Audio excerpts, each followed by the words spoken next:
Bonjour à tous et bienvenue sur Balopi, je suis ravi de vous retrouver pour une toute nouvelle vidéo. Une nouvelle vidéo analyse, on va parler du Bayern de Munich et comment, depuis 2020, le Bayern de Munich fait de moins en moins peur à la fois en Europe, mais également sur son territoire national, c'est-à-dire en Allemagne. Installez-vous confortablement, je suis ravi de vous retrouver. Avant de commencer la vidéo, deux, trois petites choses. D'abord, la semaine d'absence, expliquée par un petit peu de repos, mais également des préparations en vue de vidéos pour l'Euro 2024. Je vous remercie également pour votre soutien que vous m'avez apporté sur les dernières vidéos. La semaine dernière, toutes les vidéos ont dépassé les 300 vues, dont une qui est presque à 1000. Donc, je vous remercie infiniment pour les likes, les partages, les abonnements également, puisqu'on est plus de 30 maintenant sur la chaîne. Donc, merci à vous. Et dernière petite chose, par rapport au retour que j'ai pu avoir sur la déco, ne vous inquiétez pas, je suis en train de réfléchir à comment un petit peu organiser ce décor, parce que c'est vrai que pour l'instant, un mur blanc, froid et brut, c'est pas hyper agréable à voir. Ne vous inquiétez pas. Normalement, d'ici la semaine prochaine, vous verrez des améliorations dans cette un petit peu dans ce décor, en tout cas ce semblant de décor. Tout de suite, on va pouvoir commencer la vidéo. C'est parti. Alors pourquoi cette vidéo sur le Bayern de Munich? Simplement parce que le Bayern de Munich vient d'être éliminé par le Real Madrid en Ligue des Champions au stade des demi-finales. Le Bayern Munich va perdre le titre face au Bayern Leverkusen qui a fini invaincu et finit à plus de 17 points du Bayern Leverkusen. Et Thomas Tuchel a annoncé il y a 3 mois avec la direction qu'il quitterait le club, mais des bruits se murmurent comme quoi Tuchel pourrait rester. Donc je voulais faire un petit récapitulatif de tout ce qui s'est passé depuis 2020, moment où le Bayern Munich était sur le toit du monde, le toit de l'Europe, et comment depuis différents choix de la direction, du coach, des joueurs, des performances, des sous-performances, ont pu amener le Bayern Munich à faire de moins en moins peur au niveau du football européen et du football allemand. On est donc en août 2020 et c'est le moment que décide l'UEFA d'organiser son Final 8 pour terminer sa Ligue des Champions qui avait été stoppée net en mars à cause du Covid. Le principe est simple, des matchs secs, quart, demi et finale, et à ce jeu-là, c'est le Bayern de Munich qui a été le meilleur. Une humiliation face au FC Barcelone, 8-2 en quart de finale, une victoire facile en demi face à l'Olympique Lyonnais et une finale remportée face au Paris Saint-Germain 1-0 avec un but de l'ancien Parisien, ironie du sort, Kingsley Coman, et l'équipe dirigée par Hansi Flick, qui deviendra sélectionneur allemand quelques mois plus tard, eh bien, remporte remporte la Ligue des Champions et sur le toit de l'Europe avec une équipe de All-Star, Manuel Neuer, Thomas Müller, Robert Lewandowski, Goretzka au milieu de terrain avec Thiago Cantara, Alphonso Davies qui émerge aux yeux de l'Europe entière, et donc une équipe qui a tout pour l'année suivante rester la meilleure équipe d'Europe. Et en conséquence, il va y avoir un mercato peu tranquille, puisqu'on va prendre les mêmes et on va essayer de recommencer du côté de Bayern Munich, à une exception près, c'est le départ de Thiago Alcantara pour Liverpool, qui va laisser un petit trou au milieu de terrain, mais Goretzka reste tout de même, Kimmich est toujours là. Et du côté des arrivées, on a deux arrivées notables. D'abord Leroy Sané qui arrive pour 50 millions d'euros du Manchester City, là où il était un petit peu ballotté par Pep Guardiola, et l'arrivée dans le groupe professionnel de la réserve d'un tout jeune joueur qui va énormément apporter au Bayern de Munich dans les années futures. À l'époque, peu de monde le connaît, il s'agit de Jamal Musiala. Alors la saison 2020-2021 va être plutôt bonne au niveau national, puisque certes, au championnat, le Bayern Munich va rouler sur la concurrence. Robert Lewandowski va inscrire 41 buts dans le championnat et battre le record de Gerd Müller. Mais en Coupe d'Allemagne, il y a une élimination contre Kiel, qui va empêcher le Bayern Munich de réaliser un doublé avec la Coupe. Et en Ligue des Champions, c'est mitigé puisque le Bayern Munich est éliminé au stade des quarts de finale de Ligue des Champions, éliminé par le Paris Saint-Germain qui a pris sa revanche par rapport à la finale de 2020 avec une victoire 3-2 du PSG à Allianz Arena sous une neige battante en plein mois d'avril, une victoire 3-2 avec un doublé de Kylian Mbappé et un match retour où le Bayern Munich va s'imposer certes 1-0, mais malheureusement le but à l'extérieur, la règle du but à l'extérieur compte encore à ce moment-là dans la compétition et avec cette règle, le PSG va tout de même passer en demi-finale et prendre sa revanche sur le Bayern Munich qui va donc échouer au stade des quarts de finale. Et ceci va amener simplement au départ d'un Flick à la fin de la saison et l'annonce du Bayern de Munich de l'arrivée de Julian Nagelsmann comme nouveau coach du Bayern de Munich avec une vision, c'est de ramener les résultats et surtout d'amener du spectacle pour le retour des spectateurs dans le stade puisque c'est ce qui manquait selon les dirigeants au Bayern d'Hansi Flick par moment. Julian Nagelsmann qui arrive de Leipzig où il a fait un très bon travail, il a amené Leipzig en quart de finale de Champions League tout de même au Final 8. Auparavant, en 2018, il avait amené Hoffenheim pour la première fois en barrage de Ligue des Champions. Julian Nagelsmann est donc un coach émergent, 33 ans, jeune, allemand, plein d'avenir, mais avec un contrat, et donc le Bayern va le débaucher, plus de 25 millions d'euros pour attacher ses services payés à Leipzig, ce qui fait de Nagelsmann le coach on va dire le plus cher de l'histoire du football mondial. Et donc la saison va être, on va dire, bien, surtout que on va avoir l'arrivée des cadres de l'équipe de Leipzig de Julian Nagelsmann. D'abord Dayot Upamecano, le jeune défenseur français qui va arriver pour 50 millions d'euros. Il ramène également Julian Sabitzer pour un petit peu renforcer le milieu de terrain, notamment la partie offensive. Et du côté des départs, on a tout de même une grosse partie du secteur défensif qui part. David Alaba, Jérôme Boateng, Jaime Martinez, tous pour 0 €, ils partent en fin de contrat. Alaba partira au Real Madrid, Jérôme Boateng à Olympique Lyonnais pour une expérience qui sera ratée, on peut le dire, et Jaime Martinez, lui, s'en va le Qatar. Alors, une saison qui va être marquée par, en championnat toujours, une domination du Bayern de Munich, mais en coupe, là encore une élimination, et pas une petite élimination. Une élimination au deuxième tour de Coupe d'Allemagne. Et que dire de cette élimination? C'était une humiliation, une défaite 5 buts à 0 sur le terrain de Mönchengladbach. Et en Ligue des Champions, alors que le Bayern semble prêt pour attendre encore les sommets, il y a ce couac en quart de finale, encore une fois, pour la deuxième année consécutive, une élimination face au Villarreal. Surprise d'Unai Emery qui atteindra les demi-finales. Quart de finale où le Bayern a été surpris, au match aller à la Ceramica, une défaite 1 but à 0. Et un match retour ultra dominé par les hommes de John Nagelsmann. Une victoire 1-0 qui se profilait pour aller en prolongation, mais à vouloir trop attaquer, un contre où la défense bavaroise a été naïvement prise et Arnold Danjuma va à 2 minutes de la fin marquer le but qui permettra à Villarreal de se qualifier. Le Bayern échoue donc encore une fois au stade des quarts de finale et c'est un échec de plus. Seul titre, ce sera donc le championnat d'Allemagne cette année pour Julian Nagelsmann et ses hommes. Ensuite, il va donc avoir une nouvelle saison, 2022-2023, qui va se profiler, et là, on va être agressif du côté de Bayern Munich avec l'arrivée de Matthias de Ligt, de la Juventus de Turin, qui n'a jamais réellement su s'imposer dans le club turinois après son arrivée, après cette très belle saison à l'Ajax Amsterdam. Il arrive pour une grosse somme, près de 70 millions d'euros. Également l'arrivée de Sadio Mané, à qui il restait 1 an de contrat à Liverpool et qui a été acheté pour une somme dérisoire, 32 millions d'euros pour un joueur d'un tel niveau. Également l'arrivée de Mathys Tel pour un petit peu développer la jeunesse bavaroise. Mais de l'autre côté, on a un seul départ, mais quel départ? Le départ de Robert Lewandowski qui rejoint le FC Barcelone. Robert Lewandowski qui représente chaque année 40 buts pour le Bayern Munich, qui va donc avoir du mal à être remplacé, c'est ce qu'on pense en tout cas, et on va voir que ça va se confirmer parce que le championnat du Bayern Munich va être très compliqué. Il va y avoir au mois de janvier, au mois de décembre, une série de 3 matchs nuls consécutifs. Au début de championnat, l'Union de Berlin passe à un moment donné leader pendant presque un mois et demi du championnat d'Allemagne. Le Bayern Munich va reprendre un petit peu son envol. En parallèle, en Champions League, il y a une très bonne série puisque le Bayern Munich fait 6/6 dans un groupe avec l'Inter de Milan et le FC Barcelone. Le Bayern Munich finit premier avec 18 points et haut la main. En huitième de finale, ils affrontent le PSG qu'ils vont éliminer également. Mais en championnat, ça coince. Il y a des défaites étranges, une défaite à Mönchengladbach. Il y a également une défaite à Leverkusen, alors 9e de Bundesliga. Et cette défaite, qui arrive avant une trêve internationale, la trêve de mars, va tout simplement amener le limogeage de Julian Nagelsmann et l'arrivée d'un nouvel homme sur le banc. Il s'agit de Thomas Tuchel, une opportunité que ne pouvait pas rater le Bayern de Munich. Et Oliver Kahn qui explique le licenciement de Julian Nagelsmann par cette phrase que je vais vous lire. Depuis la Coupe du Monde, puisqu'évidemment il y a eu la Coupe du Monde entre-temps au Qatar, nous avons moins de résultats et moins de jeux léchés. Les grandes fluctuations de performance ont jeté le doute sur nos objectifs pour cette saison, mais aussi sur nos objectifs pour l'avenir. C'est pourquoi nous avons agi maintenant. En effet, c'était la promesse de la direction sportive de Bayern Munich, c'est de ramener du jeu aux spectateurs, et c'était de moins en moins le cas, et surtout, il a peur pour ses objectifs à l'avenir. On va voir que ce changement était donc nécessaire, mais est-ce que il a pour autant enlevé les doutes sur le jeu et sur l'avenir du club? Ça, ce sera autre chose, puisque Thomas Tuchel arrive, et il va y avoir comme premier match, à peine quelques jours pour le préparer, le classiqueur à domicile face au Borussia Dortmund, mais une victoire éclatante du Bayern de Munich, 4 buts à 0, grâce notamment à une erreur du gardien de Dortmund pour lancer le match. Mais il va tout de même avoir des contre-performances du Bayern de Munich, notamment cette 37e journée à domicile où le Bayern affronte Leipzig et perd 3 buts à 1. À ce moment-là, le Borussia Dortmund avait repris depuis la 25e journée la place de leader. D'ailleurs, c'est la 33e journée, pas la 37e que à ce match, puisqu'il y a 34 journées en championnat d'Allemagne. Et donc, 33e journée, Dortmund qui reçoit Mayence en dernière journée, pendant que le Bayern Munich se déplace à Cologne.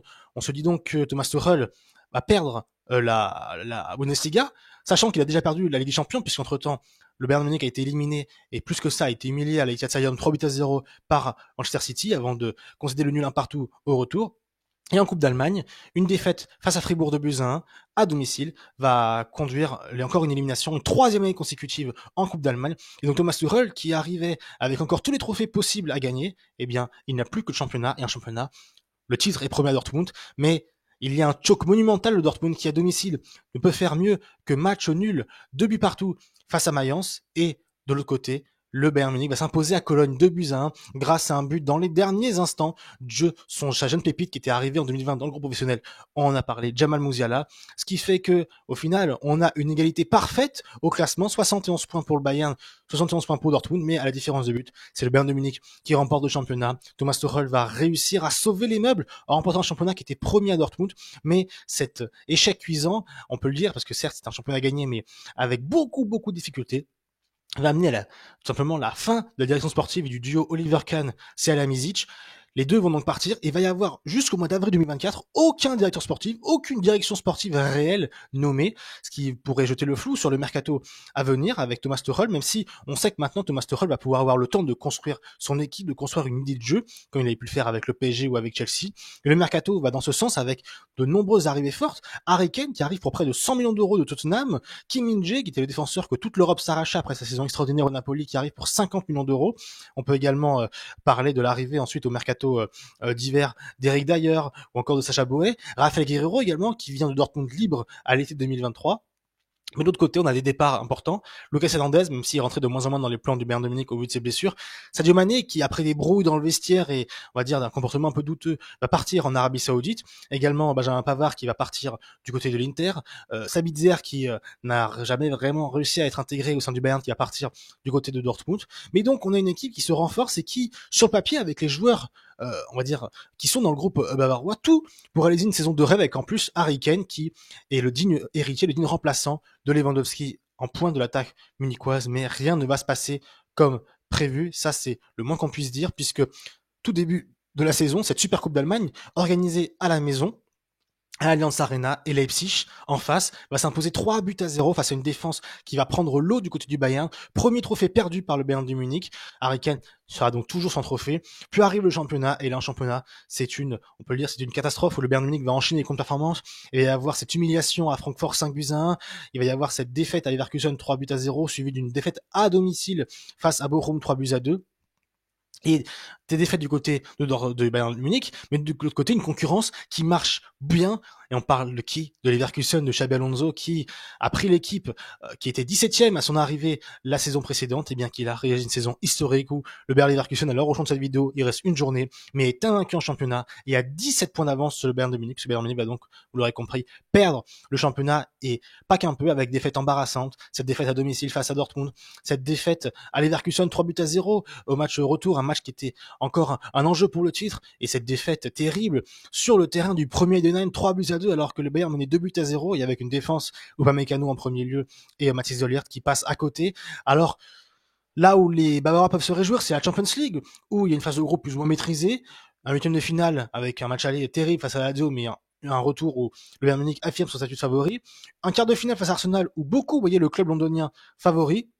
Mais ce sera le Bayern de Munich qui, grâce à un match retour hyper bien maîtrisé, après un match aller de but partout à l'Emirates Stadium, va s'imposer 1-0 grâce à un but de Joshua Kimmich et se qualifier pour les demi-finales. On se dit alors que la saison du Bayern peut être sauvée par Thomas Tuchel, sachant que Thomas Tuchel est un petit peu dans son farewell tour, puisque au mois de février, au mois de mars, les dirigeants de Thomas Tuchel ont un commun accord annoncé la fin de leur collaboration à la fin de la saison. Un terrible aveu d'échec pour l'homme arrivé un an auparavant pour redresser la barre du côté du Bayern de Munich et qui aura gagné un championnat de justesse et totalement perdu et à avoir été humilié par un club comme le Bayer Leverkusen et perdre pour la première fois depuis 2012 son titre de champion d'Allemagne, en plus d'une nouvelle élimination en Coupe d'Allemagne, parce que oui, encore une fois en Coupe d'Allemagne, le Bayern a été éliminé par une D3 cette fois-ci, Saarbrück à Saarbrück, une défaite 2-1 dans le temps additionnel. Le Bayern Munich est donc en grosse difficulté. La Champions League peut-être un petit peu une lueur d'espoir, mais en demi-finale, le Real Madrid arrive. Un match, on va dire, 2 buts partout au match aller, mais on se dit que le Bayern de Munich a peut-être raté sa chance quand on sait que le retour est à Bernabeu, et au vu du match, le Bayern de Munich a eu globalement plus d'occasions. Et le match retour va donner raison au Bayern de Munich, puisque le Bayern de Munich va mener 1-0 jusqu'à la 88e minute, avant que le miracle du Bernabeu n'arrive, et un doublé du remplaçant Rossellou en 4 minutes enverra le Real Madrid en finale et empêchera le Bayern de Munich d'aller chercher une nouvelle Ligue des Champions. C'est donc une saison complètement ratée, et à l'heure où je tourne, certes, le Bayern Munich est deuxième du championnat, mais a encore un risque de ne même pas être dauphin de Leverkusen, puisque Stuttgart est à 2 points derrière. Il reste donc une journée. Le Bayern de Munich a donc perdu cette année la Champions League, a donc perdu le championnat, la Coupe d'Allemagne, la Super Coupe en début d'année. Une saison blanche pour le club bavarois. C'est une terrible désillusion. Alors, un nouveau directeur sportif est arrivé en avril, Max Eberl, mais il y a eu 8 mois de ça, presque un an, pas de direction sportive réelle. Et maintenant, la question se pose de la suite, parce que il y a eu la fin de la collaboration Thomas Tuchel qui est annoncée, mais des bruits se murmurent comme quoi Tuchel pourrait rester. Lui, en tout cas, aurait l'envie de rester, et les dirigeants bavarois réfléchissent, puisque Xabi Alonso a annoncé qu'il resterait à Leverkusen. Johan Nagelsmann, sélectionneur allemand désormais, a prolongé avec la Mannschaft après l'Euro. Ralf Rangnick, le directeur sportif un petit peu qui avait fait le Leipzig ou le Salzbourg, je ne sais plus, des années 2010 et qui avait fait un intérim un petit peu raté avec Manchester United, a également refusé.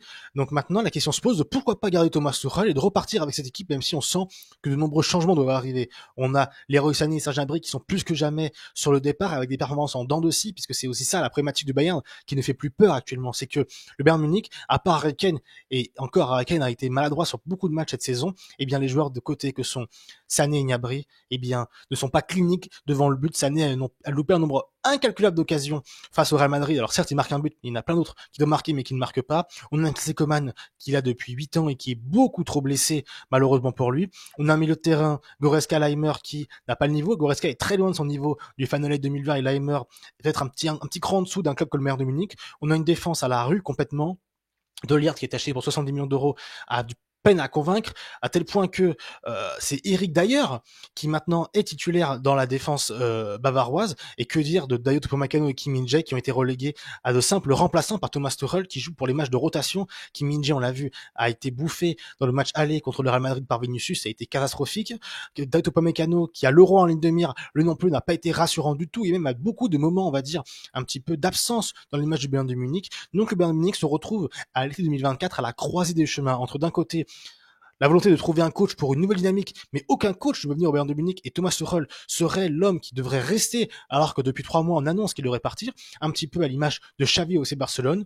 Et de l'autre côté, croiser des chemins également par rapport aux joueurs, où beaucoup de joueurs sont censés partir pour ramener de l'argent au Bayern de Munich, mais il faut ramener du jeu du côté du Bayern de Munich, il faut ramener une domination, et il faut trouver des joueurs qui veulent venir et qui puissent potentiellement s'affirmer comme des joueurs, on va dire, typiques Bayern Munich, c'est-à-dire des joueurs tueurs, des joueurs qui sont là pour gagner. Alors certes, il y a des choses intéressantes, des jeunes à développer. Mathys Tel, qui pour une première vraie saison du côté du Bayern de Munich, a montré des choses très intéressantes en sortie de banc, où il marque des buts. Lorsqu'on lui fait confiance, il joue, il est toujours très intéressant. Jamal Musiala, qui a été beaucoup trop en dents de scie cette saison, et qui, je pense, va devoir prendre les rênes de cette équipe concrètement, parce qu'on a vu que Thomas Müller, était de plus en plus vieillissant, il y a de plus en plus de mal à avoir de l'influence sur le jeu. Donc Jamal Musiala, qui est jeune, qui a encore beaucoup à prouver, à montrer, et qui a encore beaucoup à se développer, c'est un jeune joueur, va devoir prendre les rênes de ce Bayern de Munich. Et puis il va falloir ramener peut-être du sang frais, des nouveaux joueurs qui ont plus la rage, et surtout vendre les indésirables comme Gnabry, Sané ou peut-être Goretzka. En tout cas, ça va être un long feuilleton cet été pour le Bayern de Munich, à la fois pour les coachs et les joueurs. On a également le cas Alphonso Davies, à qui il reste un an de contrat et dont le nom est beaucoup entendu du côté du Real Madrid. Donc ça va être une intersaison très difficile à gérer pour les Bavarois.